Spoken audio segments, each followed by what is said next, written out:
Hi, it's Mark Owen from Moose Marketing and PR, the editor of Punchline magazine, and welcome to Punchline Talks. Today, my guest is Stephen Shortt, the CEO and Managing Director of Hawkins Brimble, the men's skincare and grooming company. Stephen, welcome to Punchline Talks. Morning. Good morning. And I just want to say before we start, by the way, I've always loved your brand. Thank you. I think I just love the design, and I just want to say also thank you very much for posting me this box, and hopefully I'll open it in a second. Pleasure. Can you tell us, please, about Hawkins Brimble? What is it? Yeah, so Hawkins Brimble is a men's grooming and skincare range of products, which we launched in 2016. So we've been going only sort of just over 4 years, and most of all of our products are made with natural ingredients, and we've removed all the harsh chemicals. So there's no parabens or colorants or mineral oils, for example, and SLS, which is sodium lauryl sulfate, for those who aren't familiar with that term. Are you a chemist by trade then, or? No, but it pays to know quite a bit about the formulations. If you're gonna create a range of products for men or women, you need to know what goes in them. Our customers are incredibly fussy. For instance, sort of health food stores where we do particularly well, they have a long list of probably about 200 no ingredients. So we have to know what we're doing. I would imagine, I mean, the men's grooming industry has just taken off, hasn't it? I mean, when I was a young lad, we would never use face moisturizer. We would never use, well, eyeshadow, things like this. But a lot of young guys do nowadays. Is that part of why you've done so well as well? And of course, the rise of the barber has come back. Yeah, absolutely. I saw the opportunity back in 2015. It took about a year to develop the brand and then formulations, etc. But I saw the sort of growth of barbershops. I love spending time in London, wandering around places like Shoreditch and looking incredibly out of place in my country casuals. But barbershops there were growing at that time, and there wasn't that much choice in the shelves of Boots and the supermarkets. So I knew there was definitely going to be a gap in the market there, and that's where the idea sort of came about. The other reason was that I which is a bit of a cliche, apparently all men think this, I have quite sensitive skin. So as a child, my mum used to have to be very careful with what washing powders and things she used on my clothes, etc. So yeah, that was another reason, because there wasn't that much out there with natural ingredients, unlike the female beauty industry. So how do you actually start? I'm going to open this box up because I've been waiting like a kid at a Christmas present, actually, to be fair. How did you go about formulating the different products itself? And I was going to say flavors, but that's not right. I'll put that open. It's very nice. Not a little love note. Oh, it's a bill. No, I'm joking. Yeah. Yes. So thank you very much. So first of all, I've got this very nice shaving cream. Yeah. And what's this? This is and a body wash as well. I wasn't expecting that. Emily and ginseng. Yeah. So all of our products have the same fragrance at the moment. And elemi is a tropical plant from the Philippines, and obviously you know what ginseng is. So there's a on our website you'll see a fragrance description which we added only a few months ago, because people kept asking, well, what is that amazing smell? We really do have we have incredible feedback on the fragrance, and it took a hell of a long time to find the right fragrance for the brand. I think I must have smelt about 60 to 100 different fragrances till we got to what we wanted. But again, that was one of the areas I felt that at the time, back in 2015, there wasn't much a choice. It was sort of lemons, mint, some ghastly, still are some ghastly smells in some of the products out there. Denim for men, I always remember when I was a kid. Yeah, well, denim's actually one of the better ones, but that shows my age. All right, I know. Old Spice is another. I remember getting Old Spice. Yeah, my father used to wear it. So, for instance, the shave cream you have there, that's definitely got a musky, woody notes to it. So it's got that old school smell. And that was one of the other things. You know, when I was researching what products to make, as I said, I spent quite a lot of time in barbershops and talking to the barbers and some of them master barbers, asking what was popular and why. And that was incredible. So I kind of knew the benchmark, so I knew what the best products were, especially the ones I liked. And then we then benchmarked the formula. We didn't copy them, but we certainly felt like we had got to that sort of high standard. So products that, like our shave cream, is £11, or really against some products that are more like £20. So. So what did you do? Go from barber to barber, getting shaved every week or something? Yeah. I don't have much hair, as you can see, so that didn't work that well. But yeah, I was.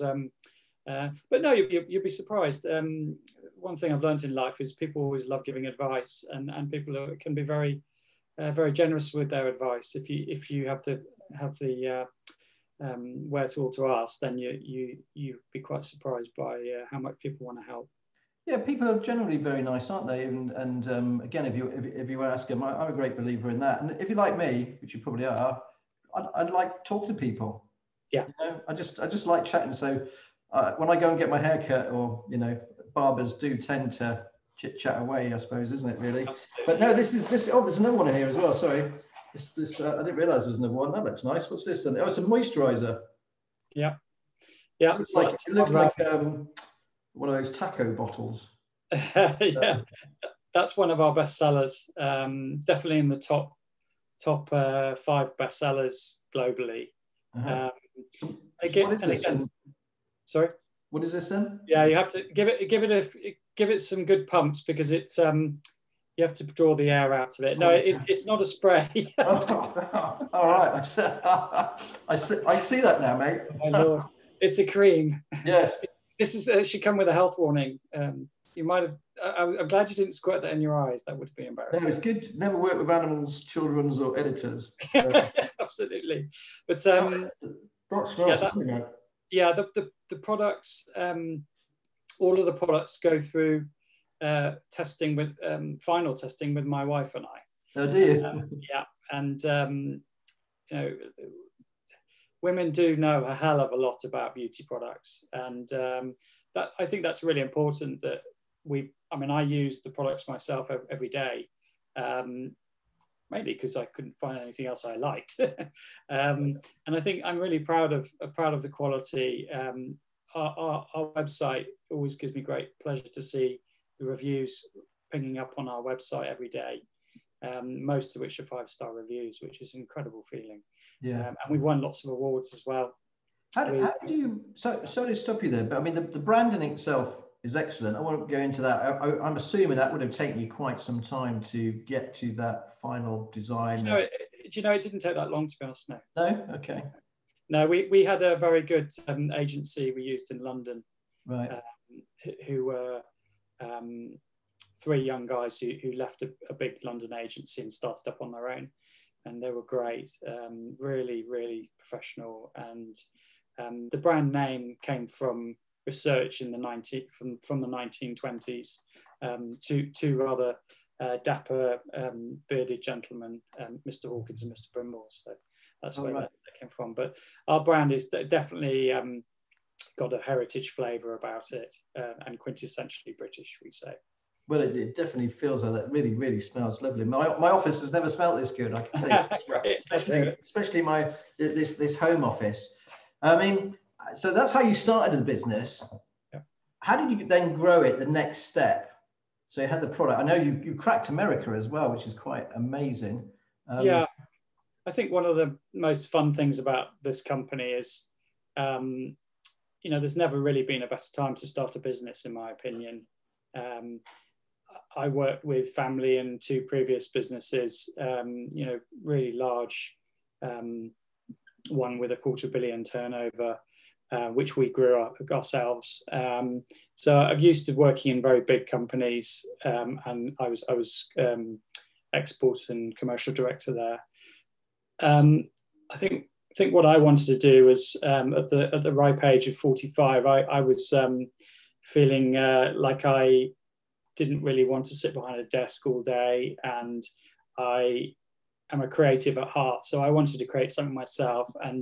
But what I didn't want to do was have hundreds of staff and warehouses and all of the other things that I don't enjoy so much. So, I basically worked on a very lean model. So all my staff, we have 6 currently, all work from home. And then we outsource virtually everything we can. So we use logistics providers, designers, accountants, and all the sort of things you need in a business, digital marketing agency. It means that I can focus on the things I'm good at, not all the other things that I'm not so good at. How did you get into America? I had some experience with export markets before. I'd like to say America was easy. America's definitely the hardest market we work in. I think if you've got a good product, you've got half a chance. That's the first thing. Secondly, you just need to really research a market properly and understand how it works. I mean, America is 52 countries almost. I was always shocked by the cost to truck a pallet from one side of America to the other, which I hadn't quite figured was going to be quite so expensive. But we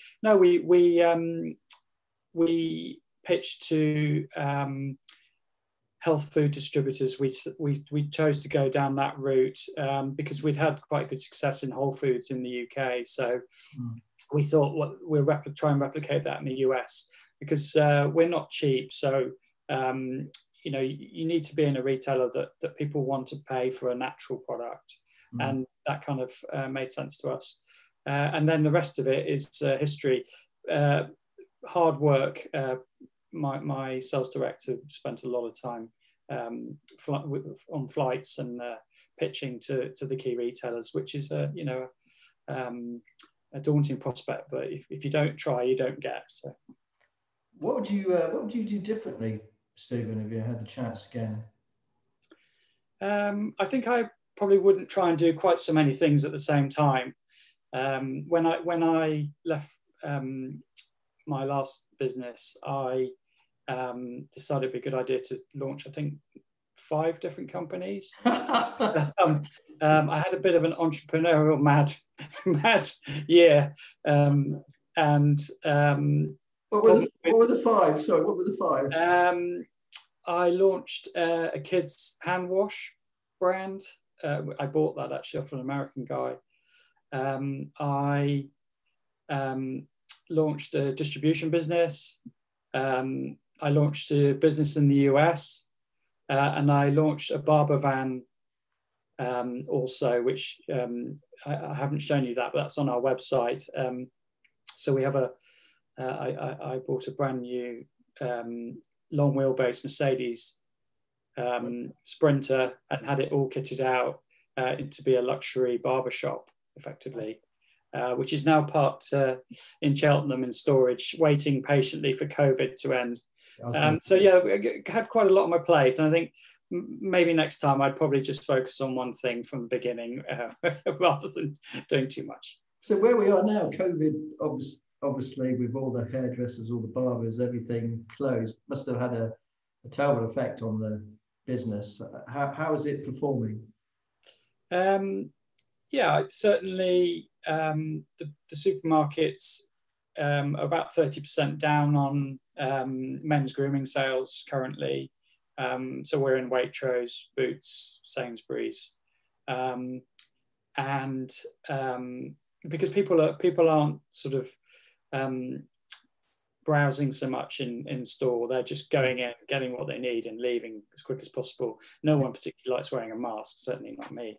Yeah. So definitely that's had a tremendous impact. But I think one of the key things is because our overheads are so low, we're one of the lucky ones. We can keep going. I've not had to lose any staff at all, which has been great. The other thing is that we also launched in China in April this year, and our China business has just gone crazy. We shipped 2 jumbo jets full of products out for their equivalent of Black Friday, which was last week. So the sales of just the product's so popular there, which is brilliant. Well, I can see the swell. I'm assuming that's going to carry on then. Absolutely, yeah. We're expecting over 2 million sales next year. Well, within the next 12 months in China alone. So that's just going to get bigger and bigger for us. So it's great. But I think that's we spread our eggs, as they say, in lots of different countries, and that's one benefit. Not having all your eggs in one basket. Well, congratulations with that. That's brilliant. What's one of the sort of biggest lessons you've learned, Stephen, running your own company? Is there something that sticks out apart from the one you said earlier about not launching 18 million businesses in one go? I think not very original answer, but cash flow. Cash flow was very challenging, certainly in the last 2 years. You never expect how much money you need to do things, and also to be ready for surprises like COVID, of course. You may feel like you're making lots of money and everything's sweet, but it's best to just be prepared for the unexpected. Yeah. And as I say, if you've spread your risk, that helps as well. A couple of other things is networking and having a mentor. So I have a non-exec chairman called Sir Eric Peacock, who is a really experienced guy in the industry, and he's been absolutely brilliant for me. I think everybody needs a mentor. It doesn't matter how old you are or what stage you are in with your experience. You can always learn more, and I've certainly learned a lot. I didn't even know what digital marketing meant 3 years ago, and I'm now pretty gemmed up, I think. Are you going to sell directly as well online, or do you do that? We do, yeah, we do. I spent a lot of time focusing on direct-to-consumer sales. So we've got currently 5 websites, and we have stock in 4 countries currently. So we can deliver through our US company within 2 days across America, which is pretty impressive. And it's all automated, so no one has to do anything. It just gets picked, shipped, and invoiced without any of my team doing anything. So that's the ultimate. If you can have a business that runs itself, is pretty good. That's very, very impressive. So I've got one other thing for you, really. A couple of personal questions, and then we go into your top 3, which you kind of touched on there. Yeah, sorry, I think I might have already answered those. Yeah, you have. First one is, it might seem a bit funny, this. What's your favourite film? Have you got a favourite film? Oh, gosh. Probably. That's one of those questions you can't remember the answer to as soon as someone asks it.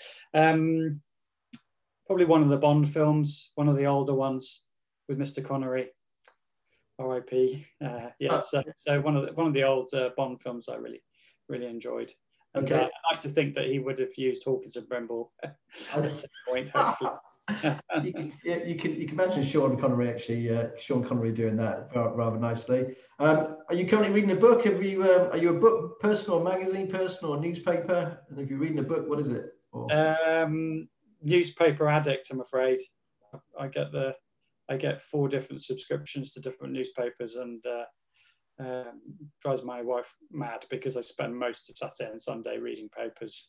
Yes. But I don't know why. I never used to be at all interested in the news or politics, but nowadays I find it fascinating. Well, we'll have to definitely get you on the business breakfast briefing show then, mate. You know, if you're that way inclined. I'm what they call an export champion for the government. So I kind of help startups and talk with government about export policies, etc. So yeah, too many interviews. Lots to do. Well, I'd love to get you on that, and hopefully, I thought you were going to say, well, I read Punchline every day. Of course, yeah, I do that as well, obviously. Last question. Obviously, you said it earlier, but your top 3 business tips. First one was cash flow. Yeah, so keep your overheads low as possible. So lean and mean, my personal opinion. That doesn't, someone once said to me, that means you're not employing many people. And I promptly answered, indirectly we are. We've probably got about, in fact, in America, we have a sales team of 85 staff across America. We subcontract. So indirectly, we're probably employing about between 100 and 200 people globally. Then, as I say, have a mentor if you can. We spent a lot of time at the Growth Hub in Gloucester in the early days, as when we first started up. They give lots of help, and they have people that can give you some advice as well. And then thirdly, network. I'm a LinkedIn addict. I think I've now got 7,000 contacts on LinkedIn, and you know, it's so useful. You'd be amazed. Again, people are happy to help. I didn't think I would get so much free advice from so many other CEOs and really key people in the industry. And it's been very kind of them to help. It's quite funny you should say that, because I'm a big LinkedIn addict, and of course this is where we met. I'm going to have to put this on, mate. So I thought I'd do this while you're there. Is that the shave cream? Yes. Do you mix it with water? Do you mix it with water first? What's the? Well, a bit of warm water probably would help. Yes. Yeah. I don't think I'd do my next Zoom like this. I just thought it would. Soak up a bit. It's good. I like it. What it smells really, really nice. I hope you've got a razor somewhere. Well, I don't think I sent you a razor. I do apologise.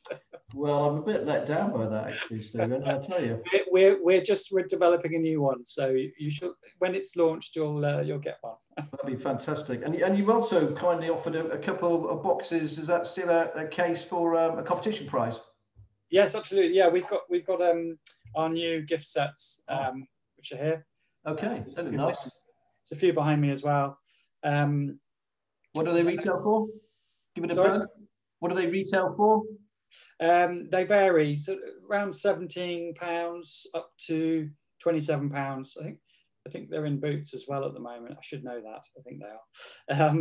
But yeah, those are really popular. First time we've done the tubes. And we've